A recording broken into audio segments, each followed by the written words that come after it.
बिस्मिल्लाहिर्रहमानिर्रहीम। अस्सलाम वालेकुम।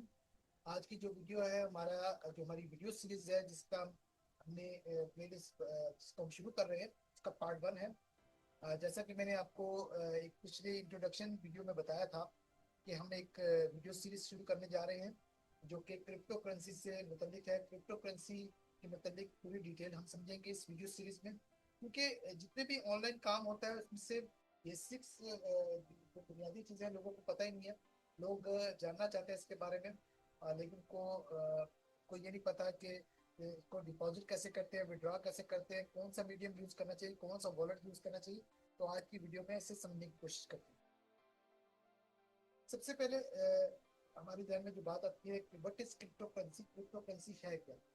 देखिए, क्रिप्टो करेंसी एक डिजिटल करेंसी है।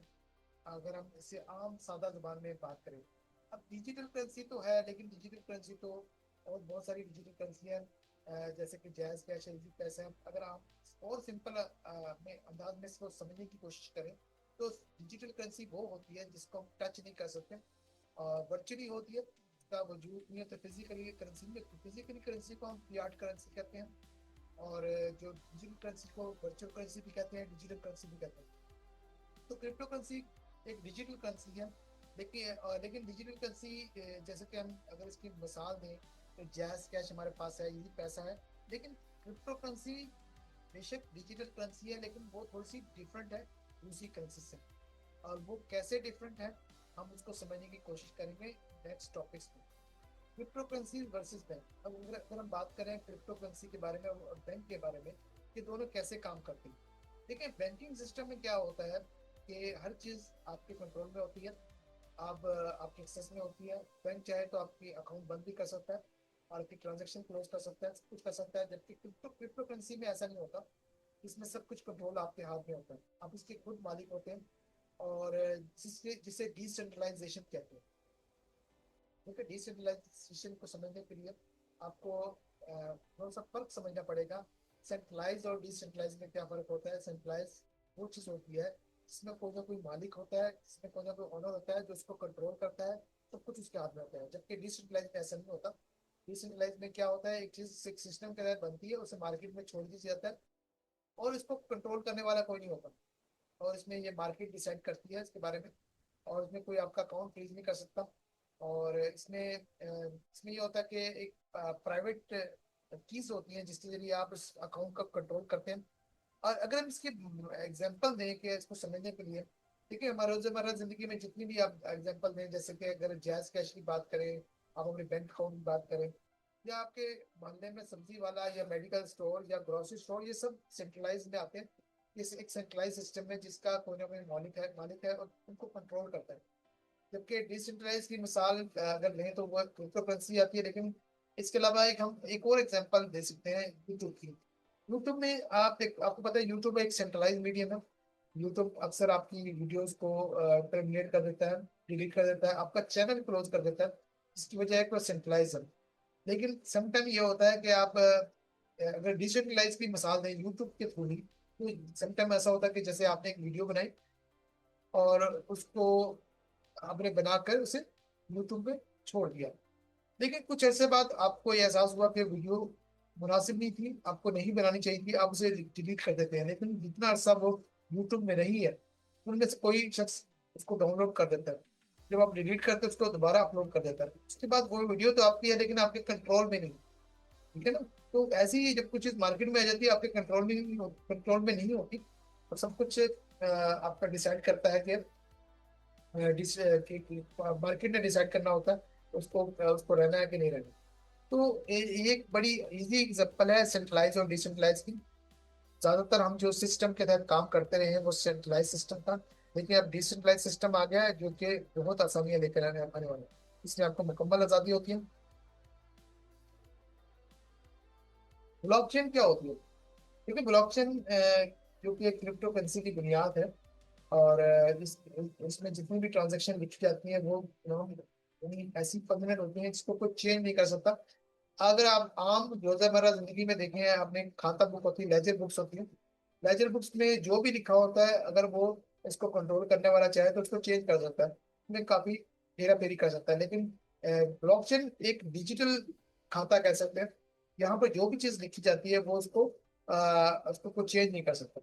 ये सिस्टम इस तरह का है। आने वाली वीडियो में हम समझने की कोशिश करेंगे ब्लॉकचेन को डिटेल से। अब ये क्रिप्टो करेंसी में जितना भी सिस्टम काम करता है वो ब्लॉकचेन के थ्रू करता है। ठीक है, जितना भी आपका लेन देन होता है ब्लॉकचेन के थ्रू होता है। इसकी वजह से आपका जो पैसा है सिक्योर होता है। अब सवाल पैदा होता है कि क्रिप्टो करेंसी को सिक्योर कैसे करें। देखिए देखिए, क्रिप्टो करेंसी जो है एक क्रिप्टोग्राफी लैंग्वेज में ये बनती है, जिसकी वजह से इसकी सिक्योरिटी काफी बढ़ जाती है। तो माजी में जब जंगें होती थी, जैसे हम जंगे वन जंगे टू की बात करें, तो वहां पर जब जो आर्मीज होती थी, वो जब कोई किसी दूसरे फौजी के जरिए जो मैसेज भेजती थी, वो क्रिप्टोग्राफी लैंग्वेज के थ्रू भेजती थी, ताकि अगर उनका मैसेज पकड़ा भी जाए तो कोई उससे समझ ना सके। तो वो एक सिक्योरिटी के लिए होता था। तो वही चीज को उन्होंने डिजिटल इम्प्लीमेंट कर लिया और वो यहाँ पे यूज कर रहे हैं। और इसमें एक प्राइवेट की होती है आपके पास, जिसकी वजह से आपका सब डेटा आपका सिक्योर होता है और ये आपकी ओनरशिप में आ जाती है। लेकिन एक वार्निंग भी है कि अगर आपने किसी को ये प्राइवेट की शेयर कर ली तो आपका पैसा जाया भी हो सकता है। इसलिए आपको बहुत मोहतात रहने की जरूरत है। अपनी कोई भी प्राइवेट की और ये चीजें किसी को शेयर मत करो। मशहूर क्रिप्टो करेंसी कौन कौन सी है? पहली तो मशहूर क्रिप्टो करेंसी की बात करें तो बिटकॉइन है। बिटकॉइन जो कि 2009 में बनी थी। 2009 में जब बिटकॉइन बनी थी उसकी वैल्यू बहुत कम थी। 2010 में एक शख्स ने 10,000 बिटकॉइन देकर दो चीजें ले ली थी, जो कि इससे मालूम होता है कि इसकी प्राइस बहुत कम थी। अब आज की तारीख में अगर बिटकॉइन को चेक करें तो उसकी प्राइस बहुत ज्यादा है, हजारों डॉलर में, 1 लाख डॉलर से भी बढ़ गई थी। तो ये प्राइस कैसे बढ़ती है, कैसे कम होती है, इसको आने वाली वीडियो में समझने की कोशिश करेंगे। क्योंकि आज की वीडियो में हम आपको एक थोड़ा सा इंट्रोडक्शन करवा रहे हैं कि क्रिप्टो करेंसी के बारे में, ये क्या होती है। बिटकॉइन के बाद दूसरी जो क्रिप्टो करेंसी आई वो एथीरियम थी। एथीरियम में क्या है कि कुछ एडवांस फीचर थे, वो भी हम जब क्रिप्टो करेंसी का टॉपिक आएगा तो वो समझेंगे। तो इसमें अगर आप देखें, कॉइन मार्केट कैप होती है। Coin market cap dot com एक वेबसाइट है।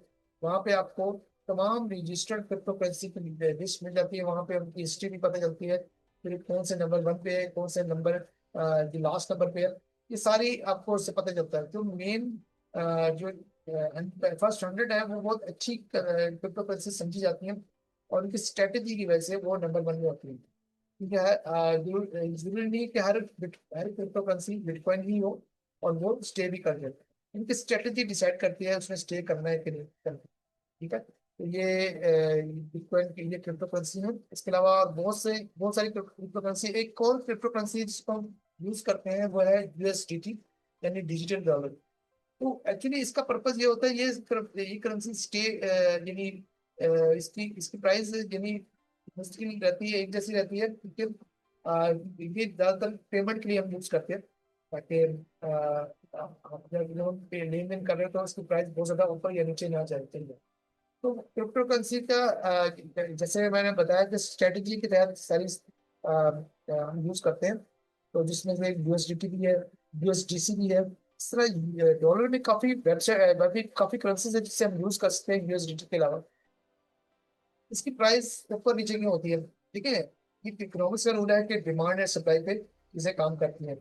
जब आपके पास सप्लाई बहुत ज्यादा हो तो आपकी डिमांड कम हो जाती है, क्योंकि बहुत ज्यादा चीजें पड़ी तो आपको कोई लेने वाला नहीं होता। जब आपके पास सप्लाई कम होती है तो डिमांड बढ़ जाती है। तो इसी तरह इसमें प्राइस जो होती है वो ऊपर नीचे होती है। ये आपकी करेंसी की जो सप्लाई है उस पर डिमांड आपकी बढ़ती है। आप कौन सी स्ट्रेटेजी यूज कर रहे हैं, कैसे हम जो करेंसी को मार्केट में लेके आ रहे हैं। तो ये भी एक अलग टॉपिक है जिसको हम समझेंगे बाद में। अब क्रिप्टो करेंसी और वर्सेस बैंक की बात करें, तो एक कंपैरिजन की बात करें, तो एक्चुअली जो क्रिप्टो करेंसी बनाने का मकसद भी ये था कि हम थर्ड पार्टी जो चीजें हैं, जो इदारों को का खात्मा कर दें, मिडिल मैन को खत्म कर दें। मिडिल मैन से मुराद ये होता है जो दो पार्टियों के दरमियान जो बीच में लोग अपना रोल अदा करते हैं। जैसे कि अगर आप मुल्क से बाहर हैं, आप पाकिस्तान में पैसा भेजना चाहते हैं, तो बैंक्स में पैसा भेजेंगे और वेस्टर्न यूनियन के थ्रू भेजेंगे या मनीग्राम, ये सब थर्ड पार्टीज है। ये सब अपने चार्जेस लेते हैं और आपको पैसा भेज देते हैं। बट इनमें ट्रांजेक्शन स्लो भी होती है, फीस भी बहुत ज्यादा होती है। लेकिन जब तक क्रिप्टो करेंसी में क्या होता है, कोई थर्ड पार्टी नहीं होती, और थर्ड पार्टी की जगह पर हम डिजिटल जो जो पार्टी हम यूज करते हैं वो है ब्लॉकचेन। ब्लॉकचेन टोटली हमारे कंट्रोल में होती है। इसमें कोई स्कैम नहीं हो सकता, कोई इसमें बेईमानी नहीं कर सकता। इसमें जो ट्रांजेक्शन बड़ी फास्ट होती है और फीस भी बहुत कम होती है, और टोटली आपके कंट्रोल में होती है। जबकि जब अगर अगर हम थर्ड पार्टी की बात करें तो थर्ड पार्टी आपका पैसा रोक भी सकती है। अब क्रिप्टो करेंसी की लीगैलिटी के बारे में बात करें, पाकिस्तान में इसका क्या लीगैलिटी है, लेकिन इससे पहले तो इसका कोई लीगल कोई ऐसा स्टेटस नहीं था। बट 2026 में कुछ ऐसे रूल्स बने हैं, इसको हम नेक्स्ट वीडियो में डिस्कस करेंगे। इसकी वजह से अब ना तो ये फुली लीगल है, ना ये कंप्लीट बैन है। लोग इसे इस्तेमाल कर सकते हैं, लेकिन एहतियात के साथ किस तरह इस्तेमाल कर सकते हैं, कहाँ पर इस्तेमाल कर सकते हैं, आने वाली जो इसकी डिटेल वीडियो में हम इसको समझने की कोशिश करेंगे। बिगिनर मिस्टेक्स जो करते हैं सबसे ज्यादा, जो क्रिप्टो करेंसी यूज करते हैं, सबसे पहले तो मिस्टेक ये करते हैं कि जो जो भी इन्वेस्ट करते हैं बगैर सीखे कर लेते हैं, यानी किसी ने बताया और इन्वेस्ट कर दिया।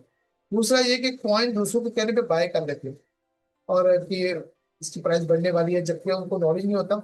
इसकी वजह से वो उसको इन टाइम बाय नहीं कर पाते, इन टाइम सेल नहीं कर पाते।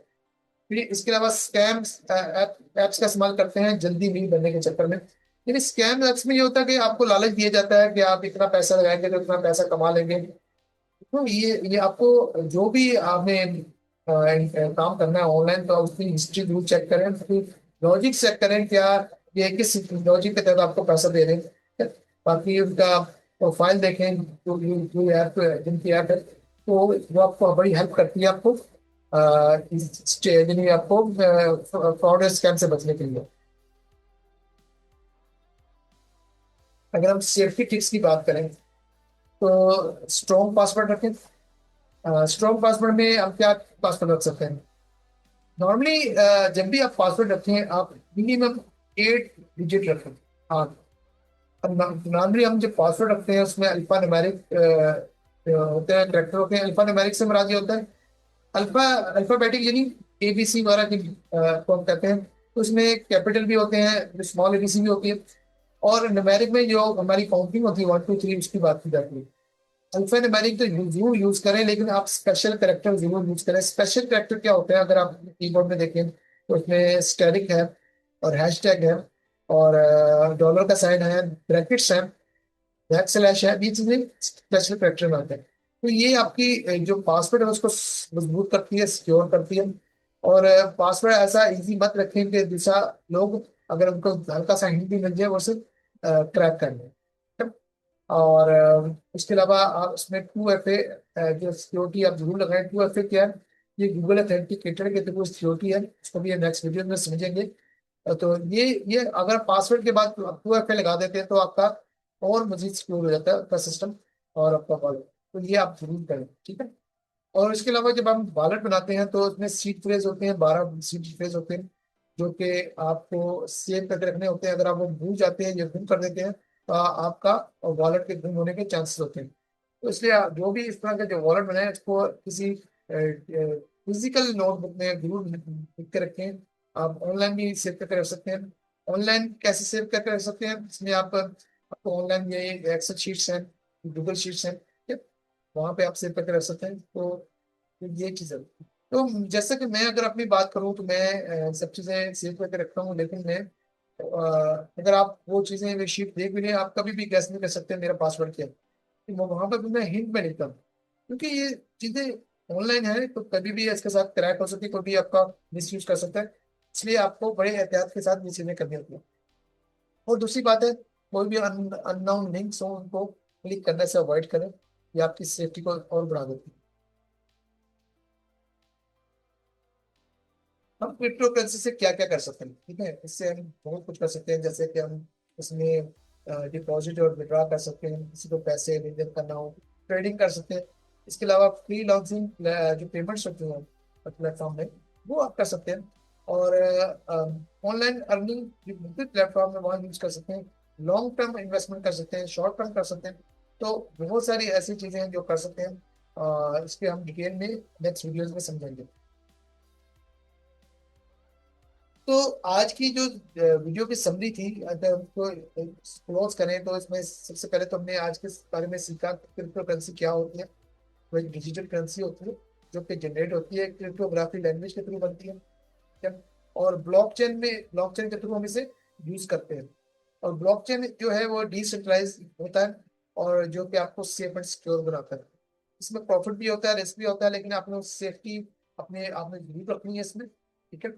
तो आई होप आपको आज की वीडियो से बहुत नॉलेज मिला होगा और इंशाल्लाह नेक्स्ट वीडियो में मुलाकात होती है मजीद एक इंफॉर्मेटिव वीडियो के साथ। मुझे इजाजत दें, अल्लाह हाफिज।